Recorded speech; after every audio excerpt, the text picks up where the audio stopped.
The Game Awards as a whole needs an overhaul. And the reason why I came to this conclusion wasn't because of watching the show, it was watching the people who got nominated for certain specific categories.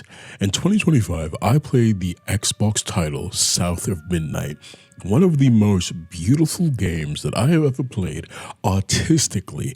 Now, do I think it's one of the greatest games of all time? No, it is your standard run-of-the-mill action-adventure game. Very fun game to play, but artistically, it was something special. I would put it in top 25 games of all times in terms of artistic representation, and that includes the art style itself and the music. Those two aspects of South of Midnight were so impeccable that it boggled the mind to see the Game Awards not nominate it for either category, not for music, not for sound design, and not for art.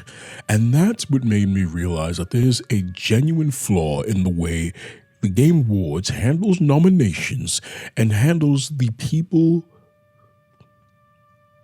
who they deem worthwhile to get those nominations.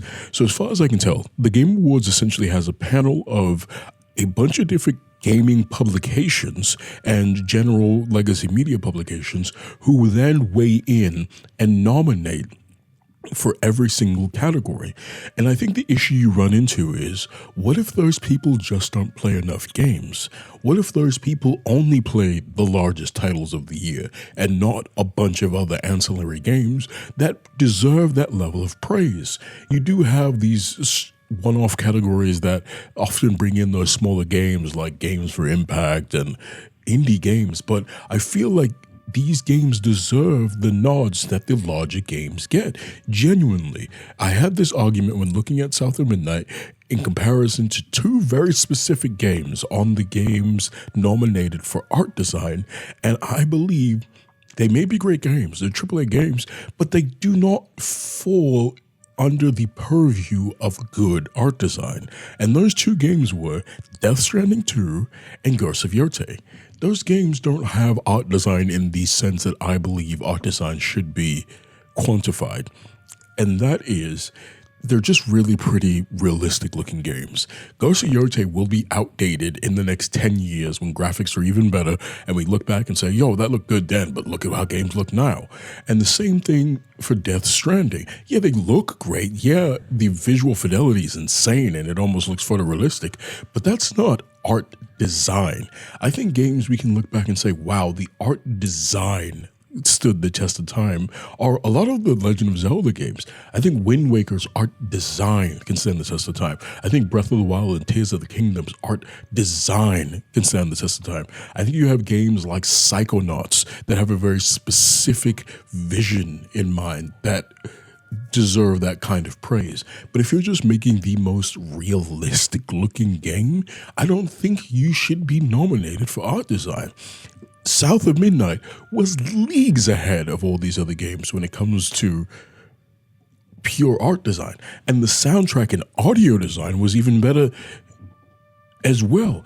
The soundtrack was beautiful melodic music that tied into the story beats perfectly. Whenever you were traversing through a level, whenever you're coming up to a boss, the music itself was narrativizing the story. The music tied in, you heard lyrics that tied into the entire story as you were doing the boss battle.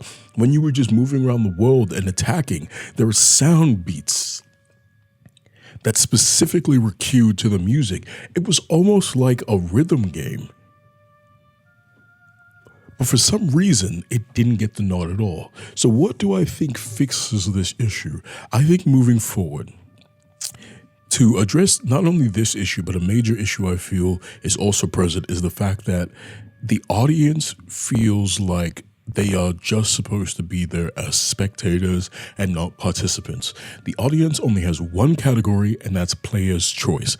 And I don't think there's much value in that because, as we've seen, it tends to be a bunch of gacha games that consistently win because they have a million whales voting on it. And I don't think that has much value. I think moving forward, what we should have is we can have 10 nominees per category.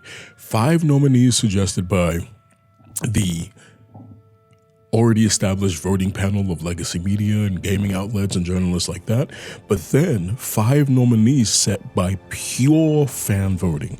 You can sign up on the Game Awards website and you can nominate a game. And then before the nominees are released, or at the same time that the nominees are released, release an entire spreadsheet full of all the games that were nominated so people can see, okay, how many other people agreed with me.